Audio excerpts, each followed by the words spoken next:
Good morning, good afternoon, good evening, and welcome to the Oraculos True Divination Podcast, where I bring you ancient wisdom for the modern mystic. I'm your host, Mychal A. Bryan, and joining me today, all the way from California, is Mr. Lon Milo DuQuette. Lon, thank you so much for being here. Thank you, Mychal, for having me on. Lon, I'm really excited to dive into the body of conversations we're going to have today, and especially after having a preview of this conversation on the weekend, I'm even more deeply inspired for the world to hear what you have to say. But before we get there, for those of you who this is your first time joining us here on the Oraculos True Divination Podcast, this is a podcast where I bring you interviews from astrologers around the world who are changing and shifting the landscape of this astrology that we love. However, this month of October, we are diving into a celebration of the month of magic. And as I was thinking about how best to celebrate the month of magic, I could think of no one better to reach out to than for someone who, for me, represents literally the entire corpus of the Western magical tradition in the world today, Mr. Lon Milo DuQuette. Now, Lon, I am actually floored to be able to sit here and talk with you right now, because when I first came into the Western mystery tradition, I came in via the book, the QBL, The Bride's Reception by Frater Akkad. And I got an original copy of the book, but then later on, after I had begun to teach that content, I was Googling who else had done work with the book, and I found that you had released that same body of work from Frater Akkad in The Bride's Reception. And then from there, it was a rabbit hole, and I went down the spiraling staircase into the chicken Kabbalah, and here we are today. I mean, and then after that, I think it was understanding the Aleister Crowley thought deck, and here we are. And I'm really, really excited to be sitting here, because a lot of the work that you've done has been really formative within my own upbringing within the Western magical tradition. And I know that I'm not the only one who's had that experience. You have actively touched the lives of thousands of people around the world who found this work and who found meaning within this tradition. So first of all, thank you for your contribution. Well, you're quite welcome. And you mentioned QBL by Frater Akkad, and it was one of my early inspirations too. And it's kind of funny that just as you grow old and become a doddering old person, strange things happen. I've been lucky enough over the years to have many of the books that inspired me when I was your age or about your age. They're coming around to being reprinted again, because they're classics and everything else. And it's been my honor and privilege and scary prospect to be asked by the publishers to write new introductions to the very books that influenced and inspired me. And that was one of them. So it was my honor to do so, and I'm glad to hear that that it helped you. It did. It very well did. And I think that the way in which Frater Akkad writes in that book and the way in which he explains things, it's a language that is so seldom found within 21st century anything, any type of authorship. I remember the first line in that book that hooked me and that dragged me into the heart of the QBL, or The Bride's Reception, was a lot of rubbish has accumulated around the roots of the tree of life. Yes. Didn't that make you feel good? Okay. Yes. You read the classic texts, which are wonderful, and they're great and they're brilliant. Eliphas Levi and all the Golden Dawn stuff, and Dion Fortune's mystical Kabbalah, and it's good, but it's just so dry. You feel intimidated. Just you feel like, oh, am I worthy to even open this book? And so when I started writing, which I did by accident, I didn't set out to be a writer at all, because I'm truly the laziest person in the world. Okay, I would have never consciously started doing this stuff. It's just one accident after another, and that's sort of how my whole life has gone. I just moved from one accident to another.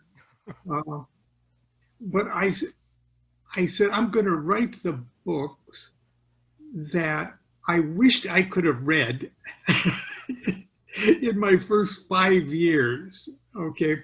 I just need some books that would have just cut about 5 or 10 years off my learning curve, And I was very impressed with Friedrich Hod's, and he was, a Crowley, Crowley disciple. But I was also very impressed with Paramahansa Yogananda. Okay. Early in the 60s, around 66, I read Autobiography of a Yogi, and I said, this guy, he's just talking to me. I understand him. And there was another sort of old theosophist kind of guy that wrote under the pen name Yogi Ramacharaka. It's on the tip. Is that Atkinson? That's William Walker Atkinson. William Walker. And later on, I'd find that out. And later on, I'd end up writing the introductions to his books. Yogi Ramacharaka, he just cut through all the crap, and he talked to you like you're sitting in his living room. And so I like that too. And Crowley wasn't like that. The writings of Crowley aren't like that. But in a way, they had their own personal charm about them once you cut through the fact that you're not terrified of the guy. Most definitely.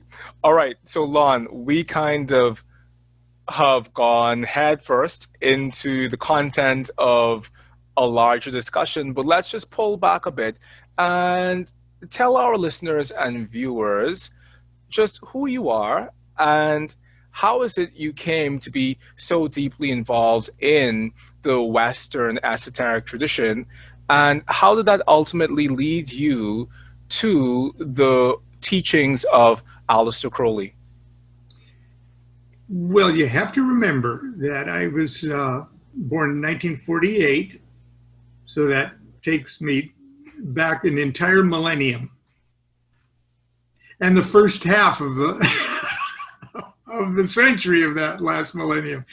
But I was born in California, and so I was completely in love with Southern California life and beach life, and rock and roll had just started and everything, and it was just so very exciting. And then when I was 7, the family moved to Nebraska, which is in the middle of the country and is very, very provincial. And compared to California, at least from my point of view, it was very backward. And the terrible winters and terrible summers and everything else. I was a miserable little boy. Okay. And I had sort of an epiphany early on, because my mother was sort of a fundamentalist Christian. My dad wasn't. He was sort of an atheist, but he was a Freemason, so he wasn't officially an atheist because Masons can't be atheists. So, but he was a cool guy.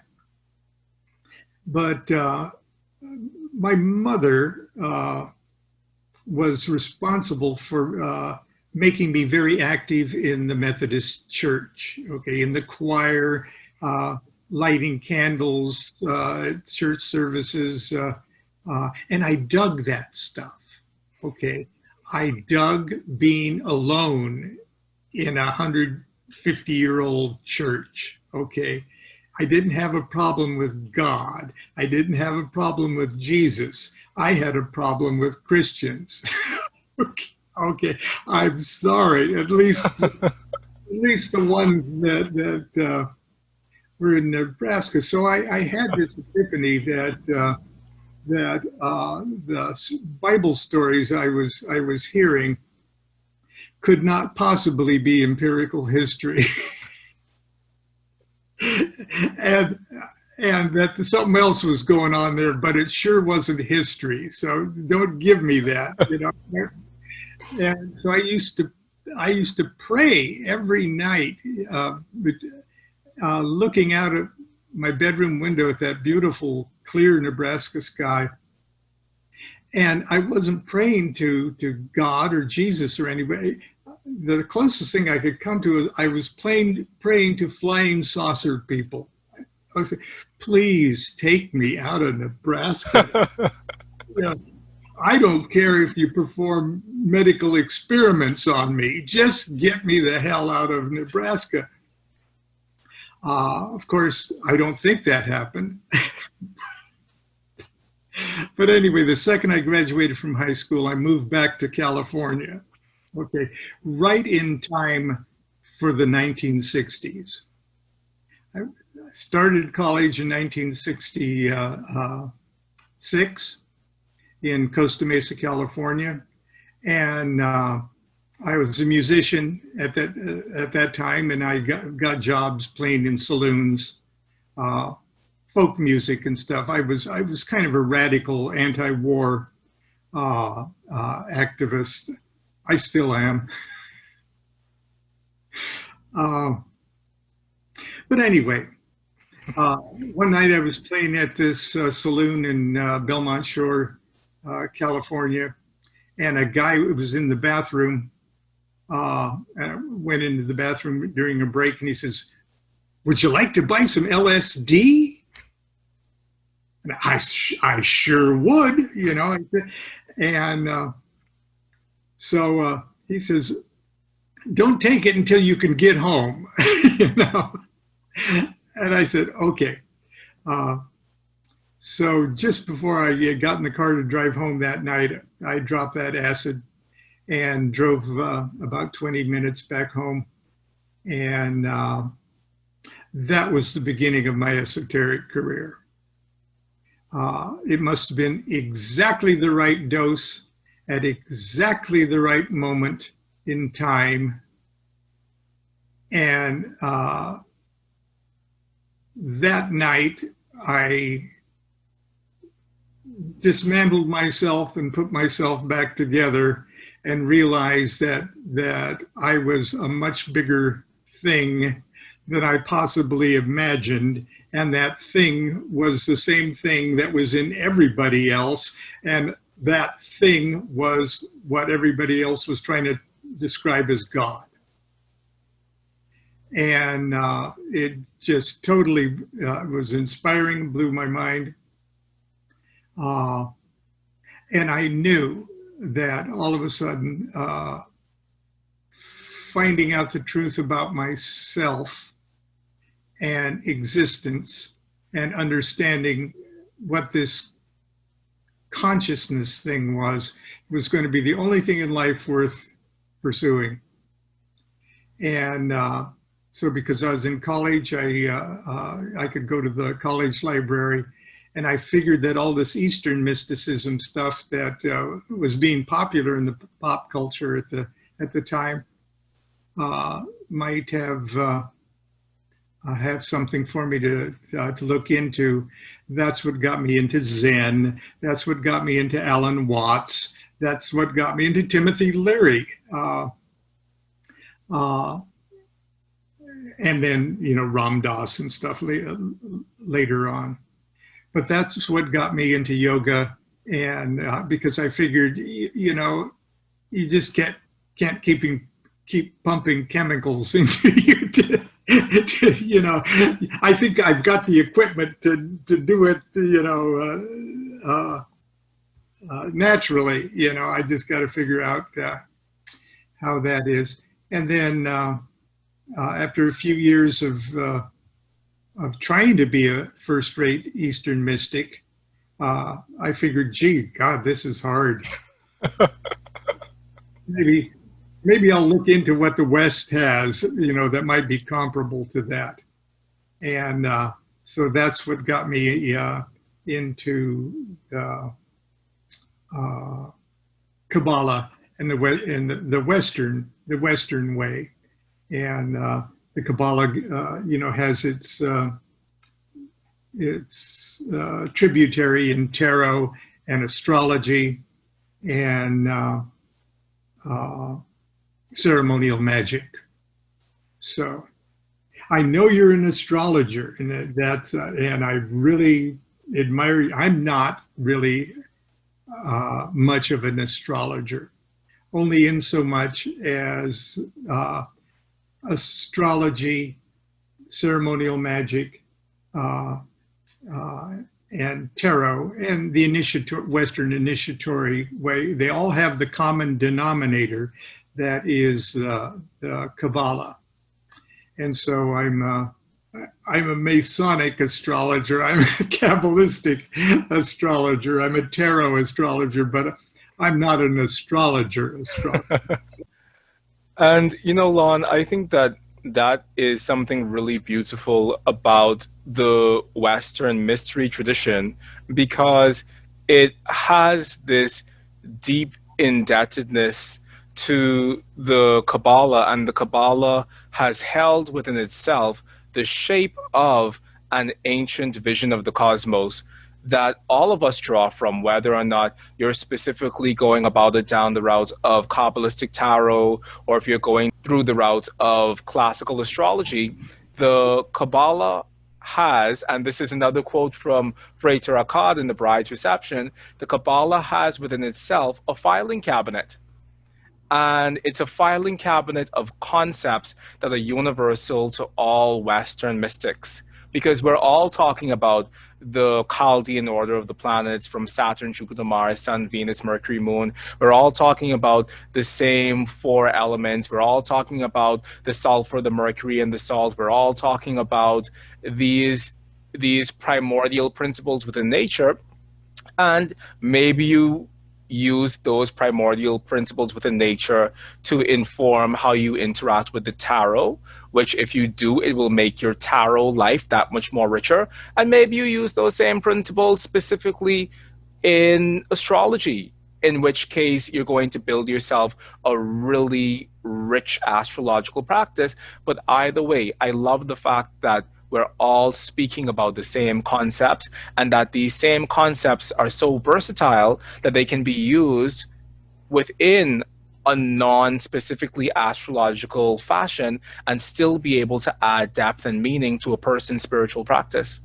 Yeah, it's like the Kabbalah provides all of us a vocabulary, an alphabet, a vocabulary, and a language. And each of us use that vocabulary and that language to express our own individual art form, whatever that may be. And it might be a combination of many of those things. What I love specifically about the Western mysticism and the doctrine that we find within the Western esoteric tradition is that it's all fundamentally based on this ancient conception of the cosmos. So even if we look at Western palmistry, We're still talking about Saturn, Jupiter, Mars, Sun, Venus, Mercury, Moon, the 12 signs of the so precisely phrenology. We're all talking about the same things. Geomancy within the West is astrologically rooted. Our tarot is astrologically rooted.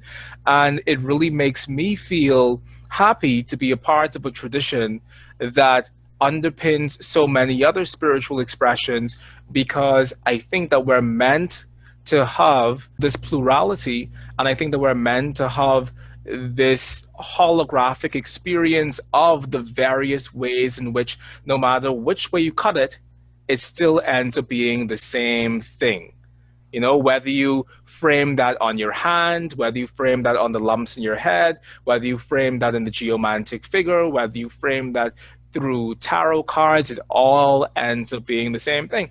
And truthfully, I would want and I long to see a day when there's more dialogue between the astrologer and the Kabbalistic tarot practitioner, or the palmist and the geomancer, so that not only are we specialists within these various fields, but that we're also able to function in whichever one of these fields of the Western mystery tradition we find ourselves in. Well, at least in my circle of acquaintances, in the last 20 years, let's say, especially, that's becoming more and more the case. And there's a certain amount of, well, magicians have always had respect for astrologers, but astrologers have not always had respect for magicians, because it is mostly our own damn fault, you know, for doing it. But that's absolutely true. And my lectures and my workshops, which right up until 2020 were as much overseas as they were here in the United States. Most of my students and attendees to my workshops here and abroad are people of other disciplines. In China, many of them were more along the lines of shamanistic practitioners and healers and stuff. Most of them are professional, whatever's they are, okay? Because they're picking up the fact that, oh, Kabbalah and ceremonial magic were the clumsy Western attempts at what we've been doing for 4,000 years, you know, and then once they get there, they say, well, maybe it wasn't that clumsy of an attempt, you know. This is pretty good stuff, and so I think it's getting that way, but like every period in time and every cycle, we're at a point where people on the verge of really getting it are starting to get it. And people who aren't on the verge of getting it are just getting stupider. So there's a polarity going on here. And I regret to say, saddens me to say that the ones that aren't getting it outnumber us. Okay, but I think that Hindus, you know, can calculate the exact ratio of how that happens as yugas meld into other yugas and things like that. But it's happening, okay? And it's good news and bad news. The good news is it's indicative of, it's an alarm that's telling us all big major changes in human consciousness are going on right now, boy, you're lucky. You're right here on the crest of the wave of gigantic change here. But it's going to be a bumpy ride, okay? A lot of people are just going to gain illumination and you don't know it when you're gaining an illumination because you're so close to yourself. You don't realize you're waking up. The only way you can even think, well, maybe I just woke up, was you compare yourself to where you were 5 years ago and you say, oh my God, I was an idiot, you know. But people are awakening to a new, greater reality. Something is going on with the neurological circuitry in a lot of us, and that same phenomena is almost causing pain and discomfort to those who aren't attuned to being on that threshold. Absolutely. And as you're speaking, I'm reminded of the Vedic concept of avidya and how avidya has these 5 segments of it. And one of the 5 segments of avidya is abhinivesha. And abhinivesha is fundamentally the internal fear that all of us have of dying. It's this deep fear of annihilation that causes us to cling on to life. And it's this clinging on to life that turns into this clinging on to this certainty that comes out of digging our heels more deeply in what we know from previous generations. It's like, yes, there's a big wave coming. Yes, I'm on the crest of that big wave, but I'm going to try to swim as far from the crest of that wave as possible because the momentum of it is one that threatens the structure of everything I know and of everything that's gone before me. So what we find at this really strong period, this really intense period that indicates such a deep change on the spiritual level for all of us, is that there are some people who are looking at the wave with awe and wonder and who are standing waiting for that wave to crash into them, and whether that wave kills them and destroys everything they knew before, or whether that wave takes them to a deeper understanding of the cosmos and our relationship to it, there are those folks. And then there are the other folks who are cowering in fear in the face of this wave, because this wave does have within itself the destructive potential to completely shatter all of the certainties that we had before. And I definitely see this going on a lot within the spiritual circles that I move through, that people are so certain. They're just so certain. And it's that certainty that causes them to lock themselves even deeper into the materiality of that certainty, that it doesn't allow them to open themselves up to wonder. And it's kind of ridiculous because we're talking about spiritual things, and spirituality should fundamentally always open you up to wonder. But even within spirituality, if you become so certain about it, you block yourself off from receiving that life force energy that is within the spiritual practice that you're practicing. Yeah. And that's why the gods of one age become the devils of the age to follow. And that the priests of the current age look forward to the future and see nothing but the end of the world. So, yeah, it's but that's where we find ourselves, and I think there's probably periods of great long periods of time where that's not the case, and we just muddle along, okay, as we go along. But no, we're blessed with living in interesting times.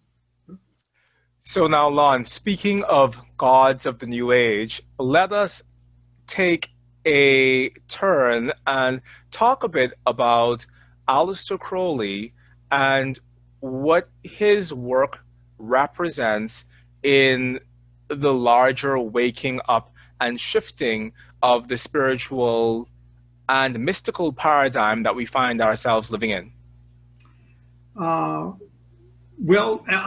First of all, Aleister Crowley died in 1947. Okay, he was only 70 some years old.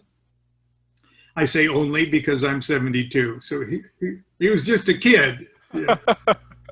And but he was first of all, he was a genius. Okay, just a genius. He was a genius at everything he did. He was a chess master. He was a mountain climber. He was a poet. He was a British intelligence agent. He was a okay, but he was also a holy man,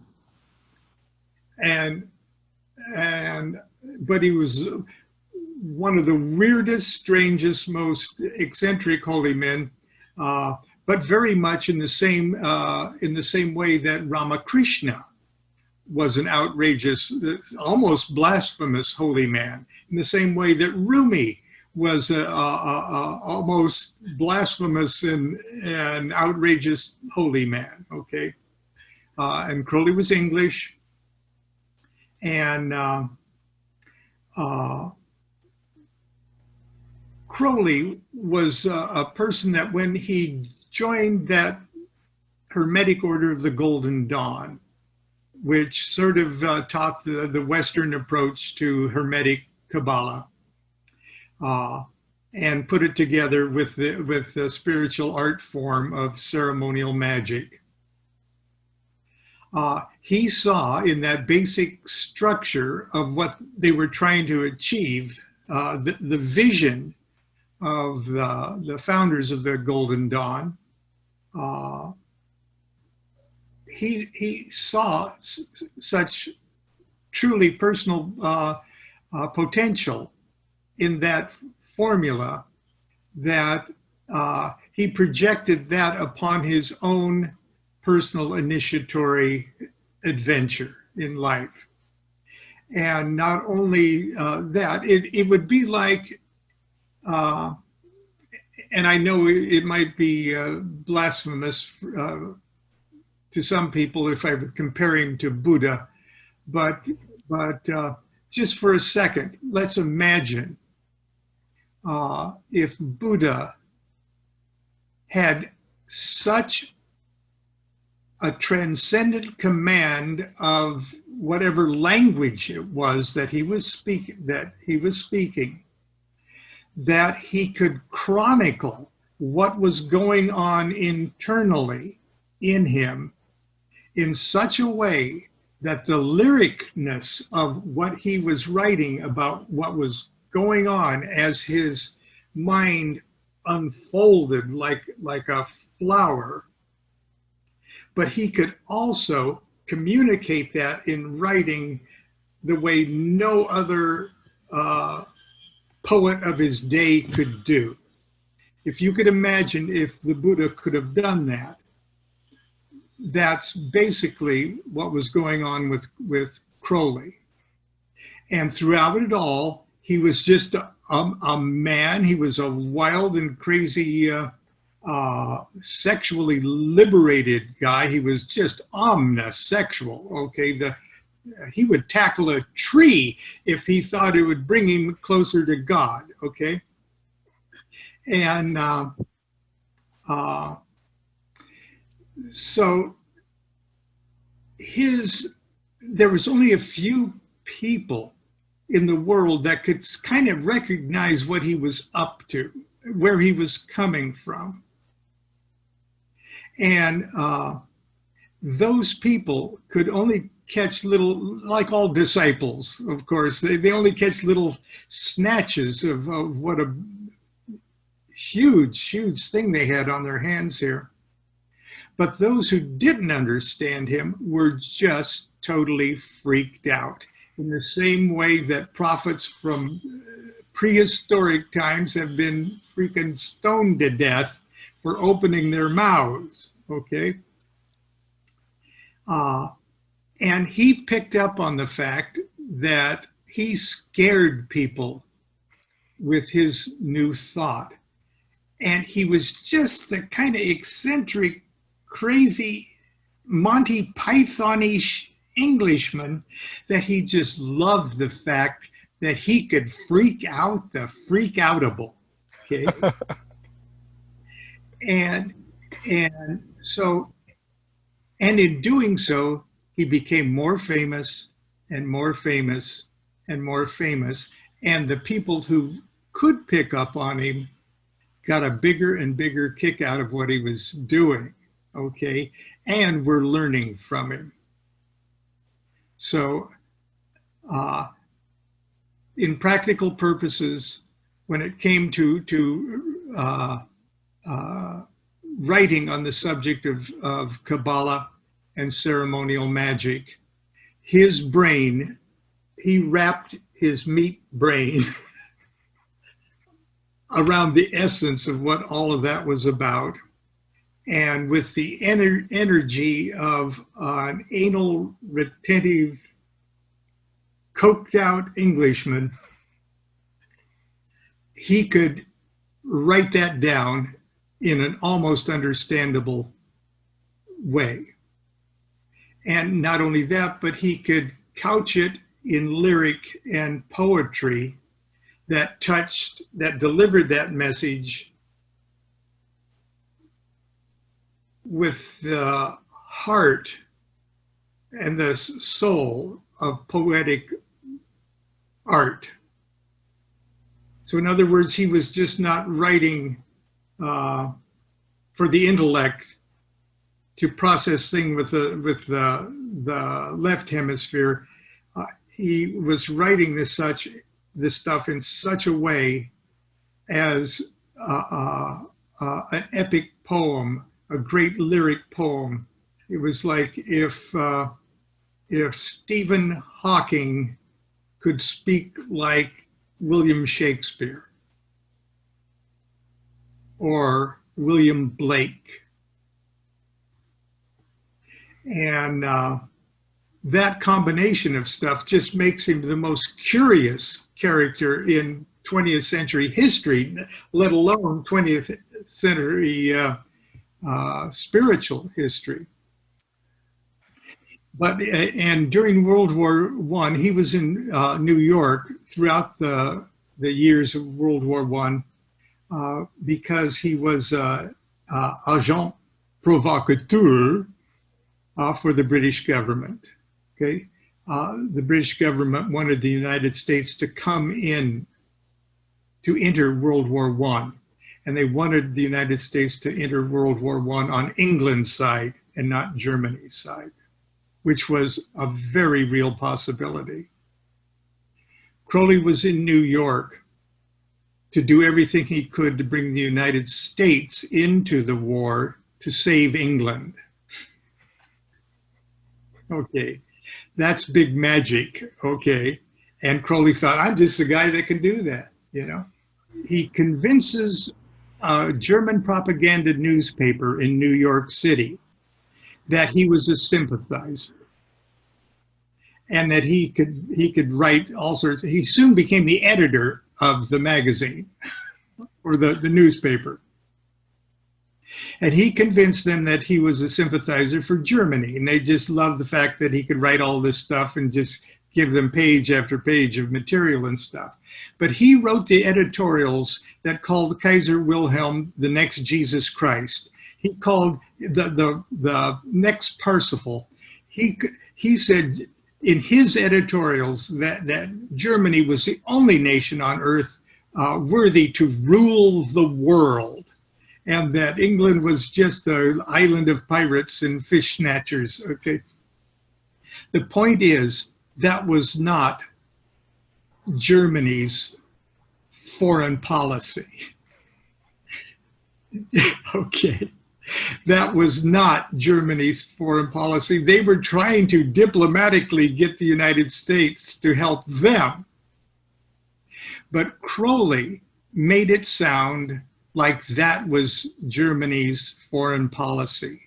And it was Crowley's editorials that senators and congressmen were holding in their hands in the United States Congress saying, Germany's insane, they're crazy, we gotta come in and get, okay. That was his job, that was his day job in New York City in 14, 15, 16 kind of thing. But he was also lecturing. And he met this a wonderful astrologer, Evangeline Adams. And she saw, wow, this guy is fantastic. And he's wrapped his brain around astrology too. This is just really great. And they became acquaintances. And Crowley liked her because she was already getting famous in New York City as an astrologer, and he really liked her because her family had money. And but it was at this time in Crowley's career, his spiritual career, that he was unfolding his Buddha-like nature to such a degree that he was actually experiencing the spiritual crisis that in the Golden Dawn would be called crossing the abyss. And so Crowley's meditative state at this period, while his day job was starting World War I, he was, on the threshold of Buddhahood himself. And he wanted to get out of the city because the propaganda newspaper had picked up on the fact that they'd just been had, by this guy. And Evangeline Adams said, "Look, I want to write a book, and I've got all this. Would you, if I let you live in my little house in New Hampshire? I've got a little lakeside house in New Hampshire on Lake Pasquaney, which is now called Newfoundland Lake. I've been there. I've been to her house." Lon, before we go on, I want to ask you, just for our viewers and listeners who may have felt as if they knew something about Aleister Crowley before, based on the popular conception of Aleister Crowley, why do you think that Aleister Crowley has been treated within the 21st century in such an antagonistic way, if he really was at his heart of hearts this holy seeker? Why do you think the 21st century has been so harsh in their portrayal of him? Because the public perception in any century is ill-qualified to judge the legitimacy of a holy man.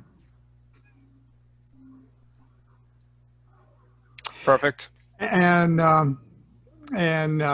Crowley's love of notoriety and his quirky sense of humor just aided in his vilification.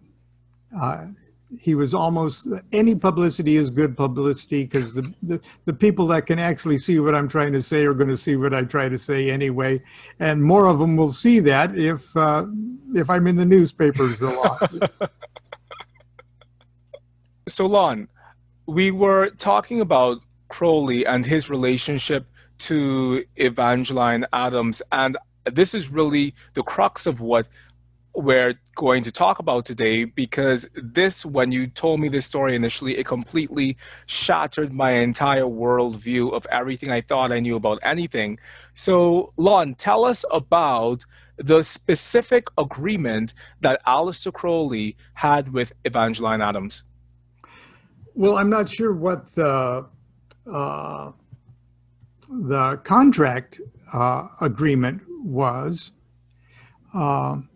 but in Crowley and Adams had met up in Greenwich Village prior to 1915, and she respected his knowledge of astrology, especially his new take on the new planets that were being discovered at the time, and their potential as for being higher octaves of the existing seven. And so they respected each other, and Crowley respected her because she was actually making astrology, she was breaking ground, making astrology a household word, and taking astrology out of the Dark Ages for the English-speaking world. Okay, there's her place in history is unquestioned with that. But they did agree to collaborate. And Crowley was a professional writer. He wrote for Vanity Fair magazine. He wrote for different other publications. And Crowley was always broke. Okay. And not only was he broke, but he actually wanted to go on a magical retirement because his meditative practices were at a state where he was unfolding to significantly high levels of personal initiation. So in other words, he needed to become a hermit for a while to cross the great mystical abyss, you know. And so she came up with, she said, would you write some astrological material for me? And I'll pay you to do that. And while you do that, I know you want to get out of town. So I've got this beautiful little cottage on Lake Pasquaney in New Hampshire. You can stay there, have your magical retirement, and write me up an astrological thing, and because I can get it published, you know, and I can publish it under my name. Crowley went for the deal. That sounded really good, and he went to New Hampshire and settled in her cottage. In 1915 and 16, while he was there, he wrote the longest single treatise that he had ever written up until that time in his life before. And he called it the General Principles of Astrology. He called it Liber 536. That's how he named all of his things, Libers, okay? In the meantime, while he was doing that, and reading his diaries, which included information about atoms and the relationship and all of that stuff, they weren't lovers, okay? Which first thing people think with Crowley, were they lovers, you know? No, I don't think they were lovers. But he handed the manuscript over to her, probably in around 1916. And then they had somewhat of a falling out. We're not sure what the falling out was over, but it was amazing that Crowley had a good relationship with anybody for 2 years. Okay, it was going to happen. You know, he was just bad with people. But she, it seemed really esoteric to her, and she didn't quite wrap her head around it enough to want her to publish it right away. And Crowley said, "Well, then I'll publish it," And but I think that was kind of a bluff, because I don't know whether Crowley had the technical thing. Well, to make a long story short, Crowley didn't publish it. Evangeline Adams didn't publish it until 1927, when she published part of it as Astrology, Your Place in the Sun, which became the classic astrological text of all freaking time. Okay, it's the Bible, Well, I don't know if it's the Bible, but it was very, very important. And it was one of the books that my brother had on the shelf before we knew who the hell Crowley was. And then later she published Astrology, Your Place Among the Stars, which was the second section of Liber 536. Okay. The war comes and goes, World War II comes and goes, people die, people grow old, they die, but those books by Evangeline Adams live on. Crowley dies in 1947. His estate is is a mess, okay? Copyrights and stuff don't get even started to get settled until the 1970s on Aleister Crowley's material.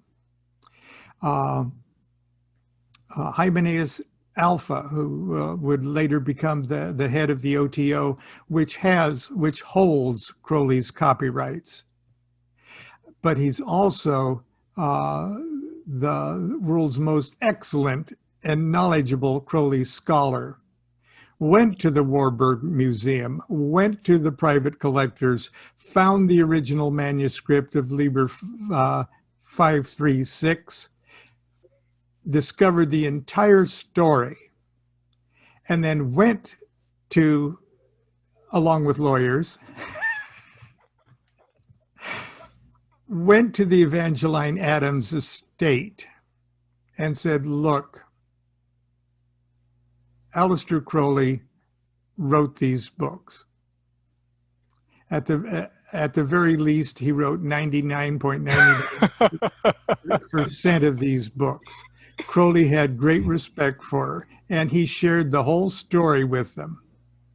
And they knew they didn't have a leg to stand on with the material that the legal material and the manuscripts that he brought forward."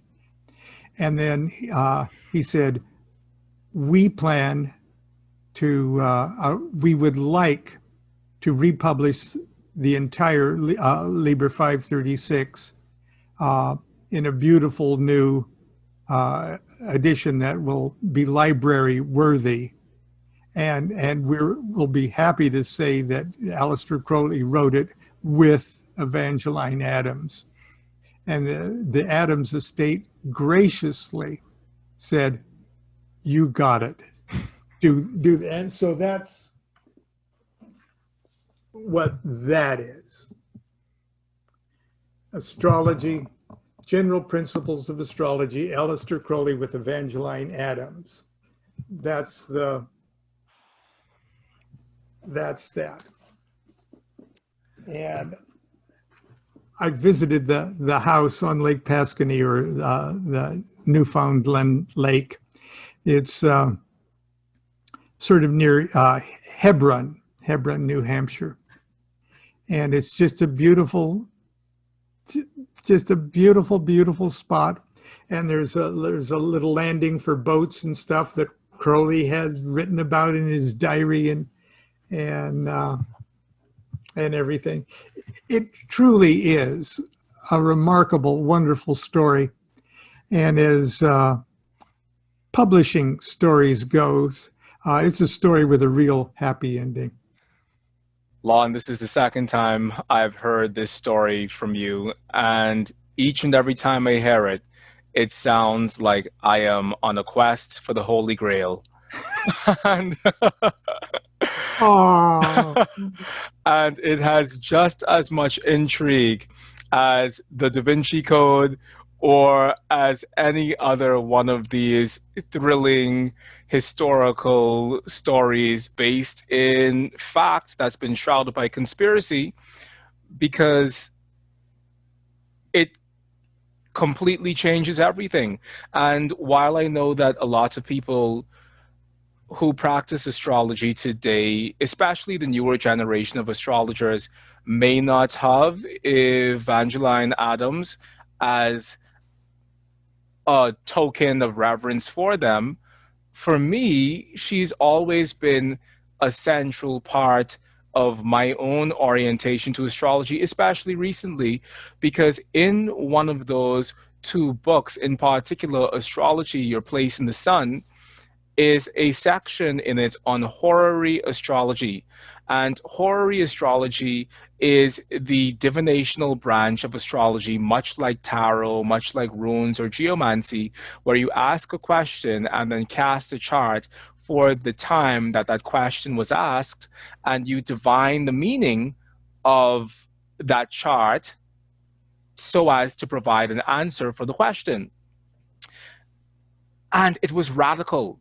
The concept of it in that book, as outlined by Adams, or I dare say by Crowley at this point, is absolutely radical, because what he says is, suppose you as an astrologer have two people who come to you at the same moment in time or within 5 minutes of each other to ask an astrological question.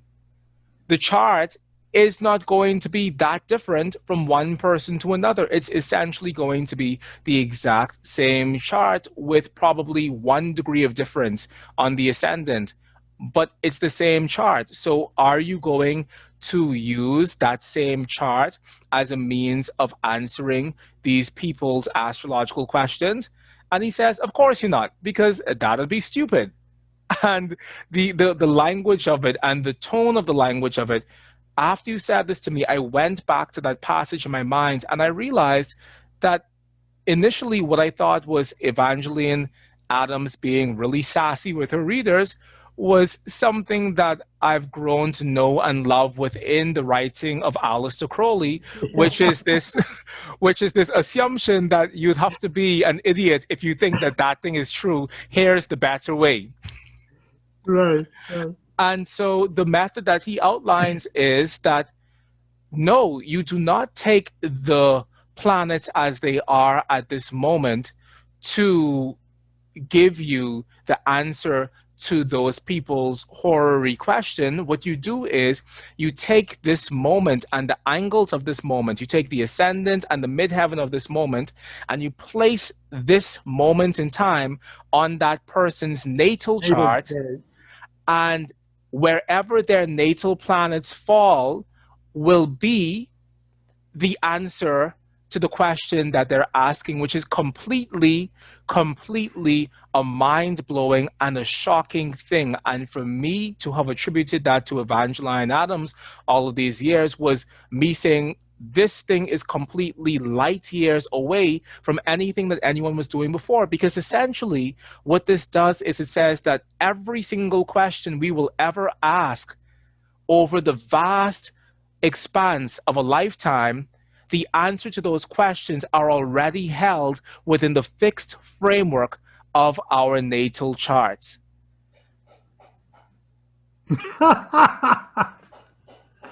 Yeah.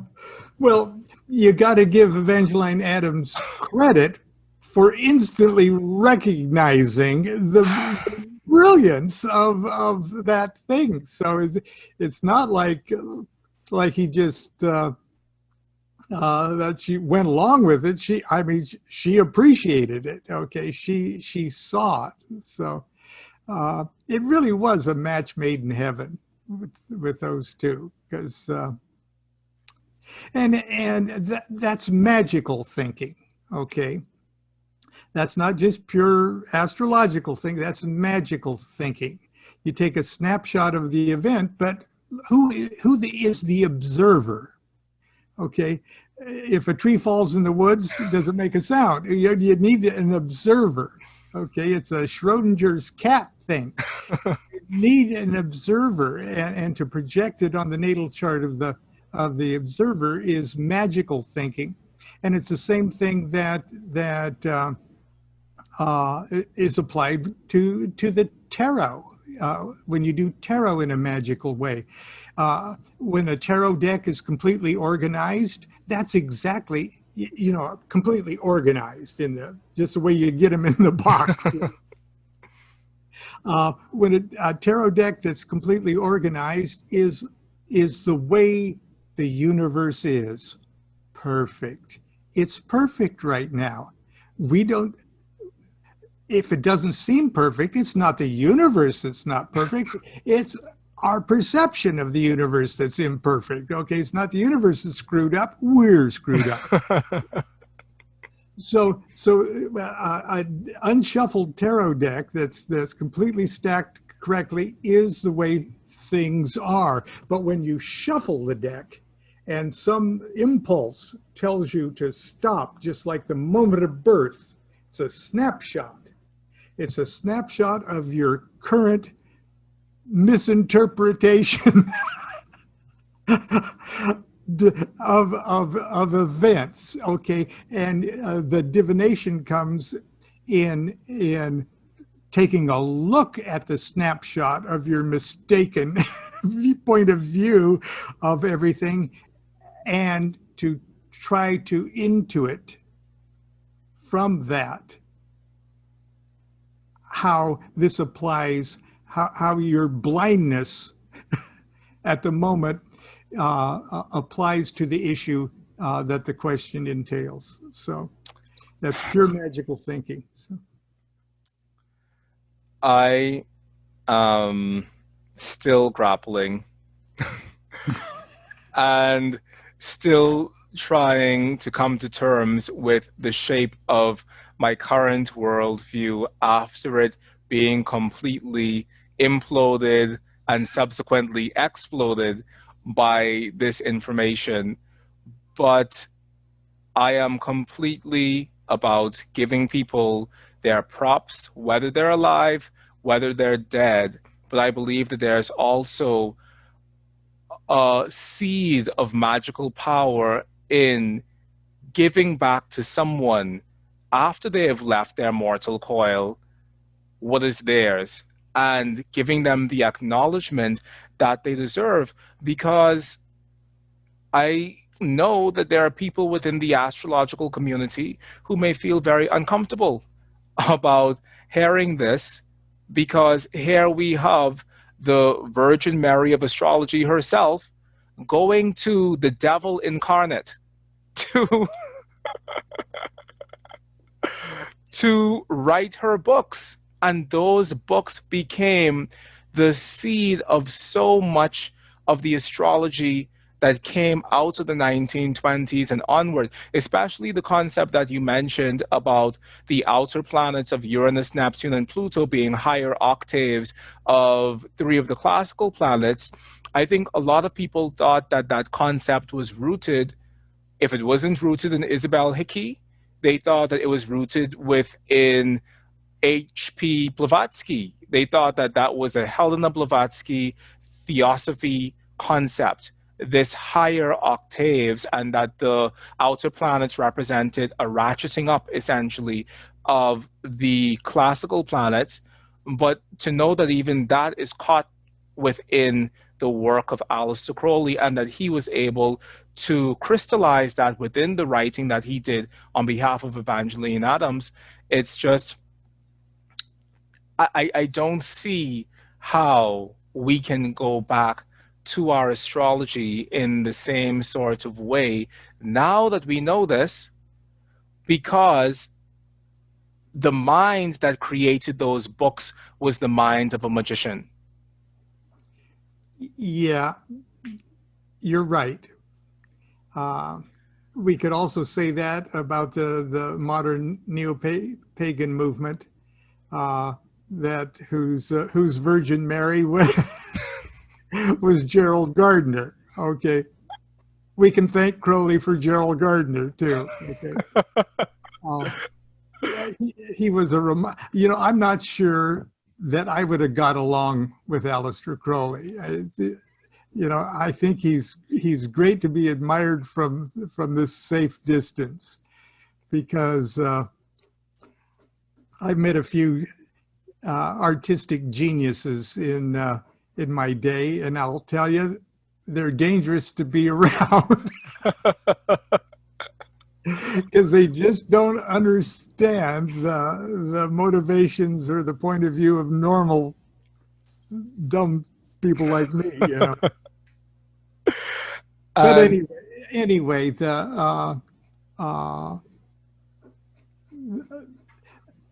in her own right, she took the ball and ran with it even prior to the publication of those two works. Okay, she was doing the good work. She went to court. She blew the judge's mind. Okay, she was actually being the astrologer magician herself, and the fact that these two stars, okay, crossed at such a moment that eventually manifested as those two books. And Crowley wasn't short-sighted. He was insanely short-sighted. He wanted his next meal. Okay, he truly wanted to get fed, because the British government wasn't paying him anything. Okay, he was a spy,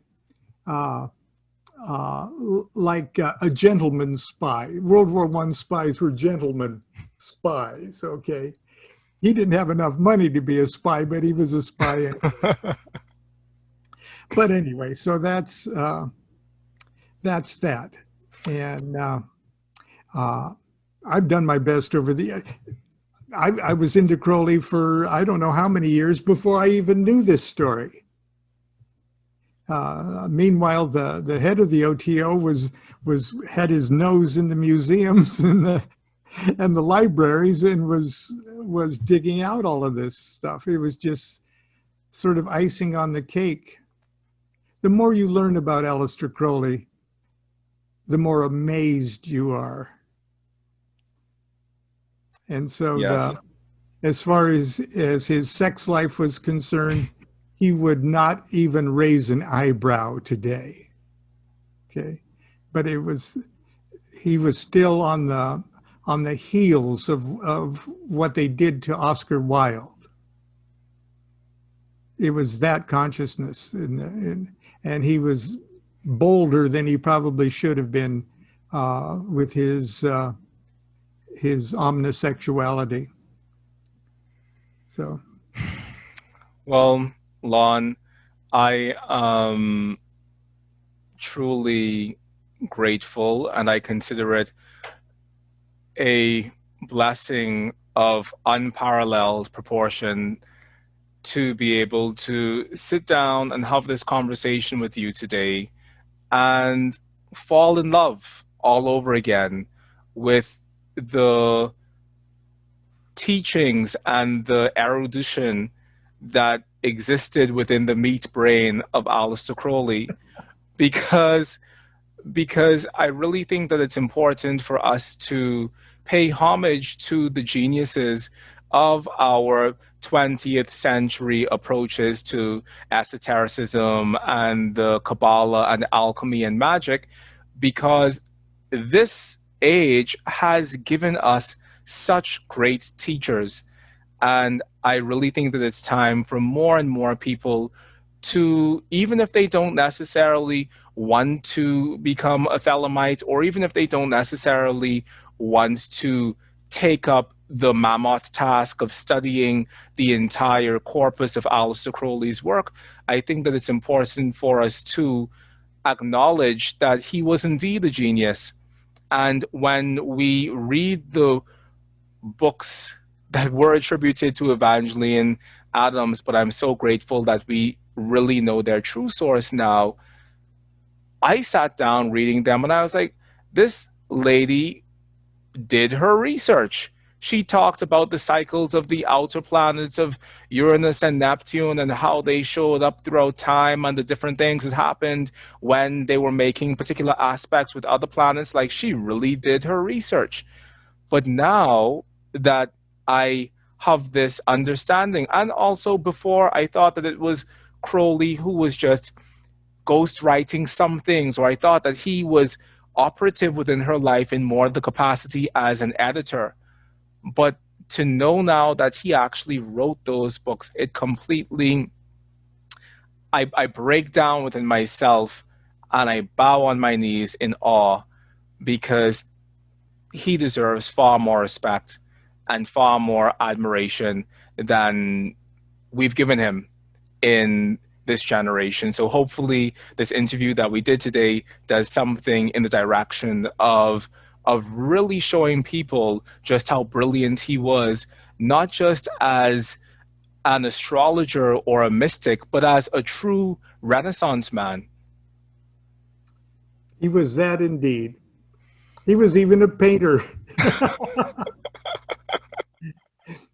It's pretty good stuff too. Well, Lon, the other thing that came to mind is the Thoth Tarot of Aleister Crowley and Lady Frida Harris. And I really am also deeply inspired at the ways in which his association with these women, whether it was Frida Harris for the tarot or Evangeline Adams with astrology, how his association with these women created something that will continue to stand the test of time. And I definitely want to have you back on the show to talk to us about the Thoth Tarot of Aleister Crowley and Lady Frida Harris. I'd be happy to. Thank you so much, Lon. Now, Lon, before we leave, tell our listeners and viewers where they can find you if they want to get in contact with you, if they want to keep in the loop with what's going on and where you might potentially be traveling when the world is born again and things open back up. How can people stay in the loop with what's going on with you and your work? The best way would be on Facebook. Okay, just Lon Milo DuQuette on Facebook.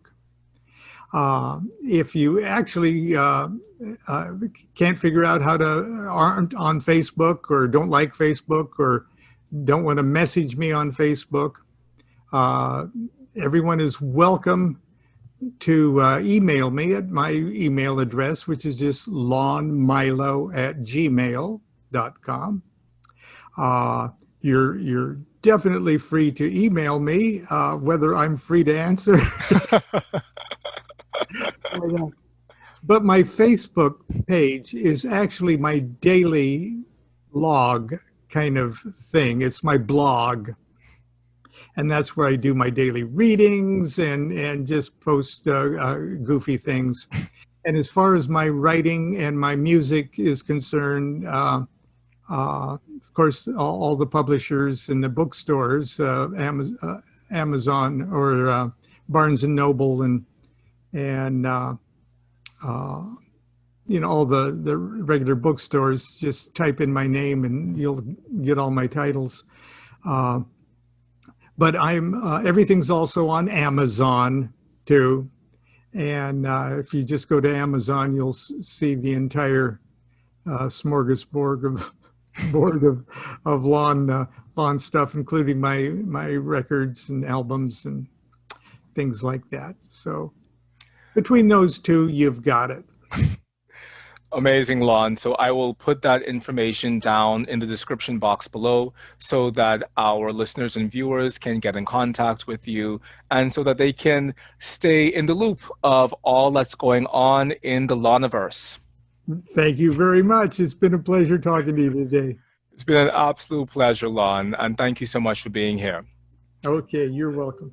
And to our listeners and viewers, I just want to say thank you from the bottom of my heart for being here. If this is your 100th time joining us here on the Oraculos True Divination Podcast, or if this is your time number one. I just want to say thank you from the bottom of my heart for continuing to share this wonderful astrological and mystical virtual space with us. I receive your comments, I receive your feedback, I receive your encouragement, but most importantly, I receive your love. So if you want to continue to be a part of the magic and the momentum that we're building here on the Oraculos True Divination Podcast, please do, yes, give yourself a moment, go down below and like this amazing video, and then also subscribe to the Oraculos True Divination Podcast. But most importantly, share this video with your other astrological and mystically minded friends, because more and more people need to know about the amazing conversations that we're having right here on the True Divination Podcast. So until next time, I love you, be well, be safe, and see you soon. Have a good one. Bye-bye. Lon Milo DuQuette.